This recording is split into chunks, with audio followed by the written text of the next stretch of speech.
এমনিতেই আমি একটু ল্যাদখোর মানুষ, তার মধ্যে দুটো কাজ করতে আমার সবচেয়ে বেশি ল্যাদ লাগে। একটা হচ্ছে ভিডিও এডিট করে আপলোড করা তোমাদের জন্য, আর একটা হচ্ছে আমার হেয়ার ওয়াশ। তো আজকে হচ্ছে সেরকমই দিন যেদিন আমি হেয়ার ওয়াশ করবো। এমনিতেই তো এখন সকাল সকাল উঠছি, গাড়ি চালানোর প্র্যাকটিস থাকে বলে, তো উঠে আগে ব্রাশ ট্রাশ করে নিই, এখন রুমে চলে এসেছি। আর তোমরা অনেকেই হেয়ার কেয়ার রুটিনটা জানতে চাও, আমি অনেক টুকটাক শেয়ার করেছি। তার মধ্যে একটা ছোট্ট টিপস দিয়ে রাখি, আমি কিন্তু এই উডেন কোমটাই হেয়ারের জন্য সবসময় ইউজ করার চেষ্টা করি। আর তোমাদের যখন চুলে খুব জট বেঁধে যাবে না, তখন চেষ্টা করো উডেন কোম দিয়ে জটটাকে ছাড়ানোর।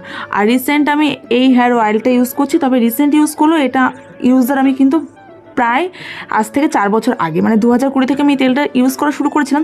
মাঝে একটু বন্ধ করেছিলাম, তারপর আবার হঠাৎ করে মনে পড়তো না, একদিন অ্যামাজনে খুঁজে পাওয়াতে আমি অর্ডার করে দিই।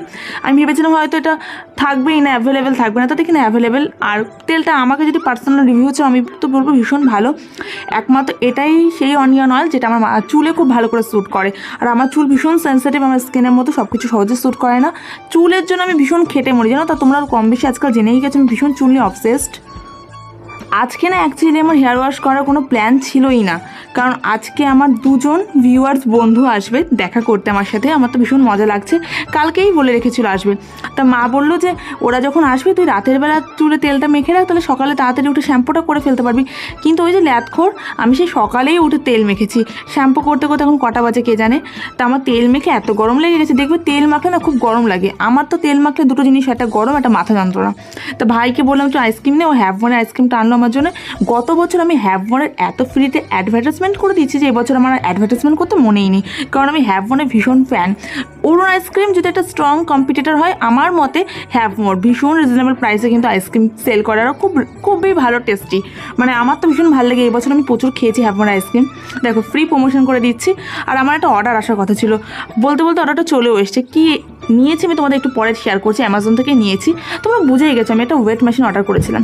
এবার অনেকেই হয়তো বলবে যে তুমি এত হালকা পাতলা, তাও ওয়েট করে কি করবে, এরকম কমেন্ট আসতেই পারে, তাই আগে থেকে সতর্ক করে দিলাম। আমার জন্য নয়, অ্যাকচুয়ালি না মায়ের, আমি তোমাদের বলছি না মায়ের ইউরিক অ্যাসিডে ব্যথা বেড়েছে, পায়ের গোড়ালিতে ব্যথা, যার জন্য মা হাঁটতে একটু সমস্যা হচ্ছে।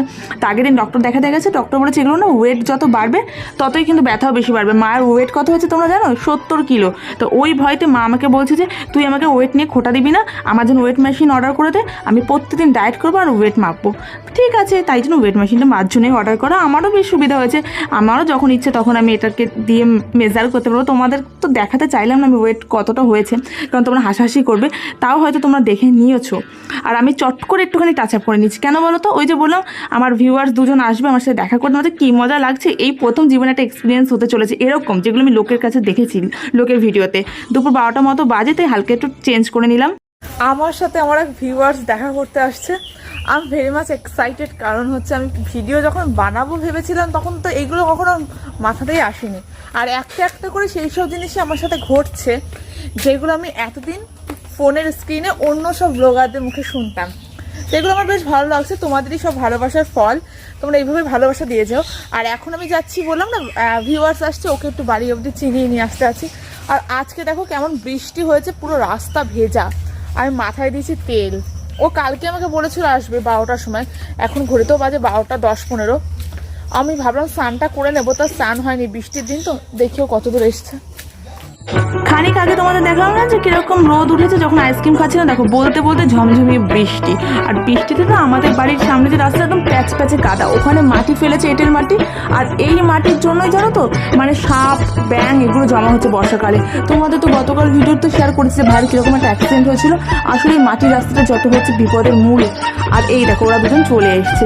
অ্যাকচুয়ালি যে স্কুটি ড্রাইভ করছে রত্না, ওর সাথে আমার আগে থেকেই পরিচয়, তাই পেছনে যে রয়েছে সুদীপা, ও আসতে চাইছিল অনেকদিন ধরে। আমি ওকে 2-3বার টাইম দিয়েছিলাম যে এরকম টাইমে আয়, তো এই রেমাল হলো এই সেই করে আশাই হচ্ছিল না। ফাইনালি ওরা চলে এসছে। আর ওরা এমন দিনে এসছে না বৃষ্টির মধ্যে, আমি ওদের বাড়ি অবধি কী করে নিয়ে যাবো তাই ভাবছি।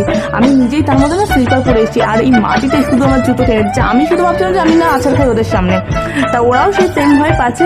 আবার ওরা আমার জন্য অনেক কিছু নিয়েও এসেছিল। আমার মনে হয় কি যে দেখো, তোমরা যদি আসো কেউ আমার কাছাকাছি যারা থাকো, আমার সেটাই আনন্দের বিষয় যে এরকম একটা জিনিস আমার সাথে হতে চলেছে, এরকম একটা অভিজ্ঞতা, মানে আমি একটা সাক্ষী হতে পারছি, কিচ্ছু আনার দরকার নেই, আনা নেওয়া তো এগুলো লেগেই থাকবে মানুষের জীবনে। কিন্তু আমার ভীষণ ভালো লেগেছে ওদের সাথে দেখা করে, আমরা অনেকক্ষণ আড্ডা মেরেছি। আমার বাড়িতে বসে না ভিডিও করতে একদম খেয়াল ছিল না, মা বলছিল যে ওদের একটু বাড়িতে বসে ভিডিও নিতে পারতিস, মানে ওরা টুকটাক একটু মানে ভিডিও নিয়ে কনফিউশন ছিল, আমি যেটুকু জানি তার মধ্যে ওদের একটু হেল্পও করেছি। আর ওরা এইসব চিপস কুরকুরে টুরকুরে নিয়ে এসছে, আর এইসব করতে করতে আমার শ্যাম্পু করার কথা মনে নেই, যাই শ্যাম্পু করে আসি। 2 hours later. স্নান করে এসে গাদা খানিক ট্যালকম পাউডার দিচ্ছি, কি গরম যে প্যাচ পেয়েছে তোমাদের কি বলবো। আর আজকে না আমাদের বিরিয়ানি হয়েছে, আমি ওদেরকে বলছিলাম যে দুপুরে খেয়ে তারপর তোরা যা। তা ওই যে আর একজন যে এসেছিল না সুদীপা, ওই ওকে দিদি বলবো না বান্ধবী বলবো না বোন বলবো, বান্ধবী, ওর বেবিও রয়েছে বাড়িতে, তাই আর বসেনি। নাহলে আমি বলছিলাম যে দুপুরে লাঞ্চটা করেছি। আর আজকের এই বিরিয়ানিটা কিন্তু কমপ্লিটলি আমি একা বানিয়েছি জানো তো, মানে ওই জন্যই আমি আরও বেশি করে ওদের ভিডিও নিতে পারিনি, মানে সকাল থেকে একা সবটা করেছি। চিকেন করা, এটা চিকেন বিরিয়ানি ছিল বেসিক্যালি, কারণ মার তো মাটন খাওয়া বারণ, ওই জন্য আমরা দুরকম করি না, এখন চিকেনটাই করেছে। কেমন হয়েছে বলো, আর ভিডিওটা ভালো লাগলে অবশ্যই একটা করে লাইক করে দাও, একটু বেশি ভালো লেগে থাকলে নিজেদের বন্ধুদের সঙ্গে শেয়ার করে দিও। ইনস্টাগ্রামে আমাকে ফলো করলে একদিনের মতো ফলো ব্যাক পেজে ইনস্টাগ্রামের লিঙ্ক রইলো। আজকের মতো টাটা বাই বাই, আর ইউটিউব চ্যানেল লিঙ্কও দিয়ে রাখলাম, বাই।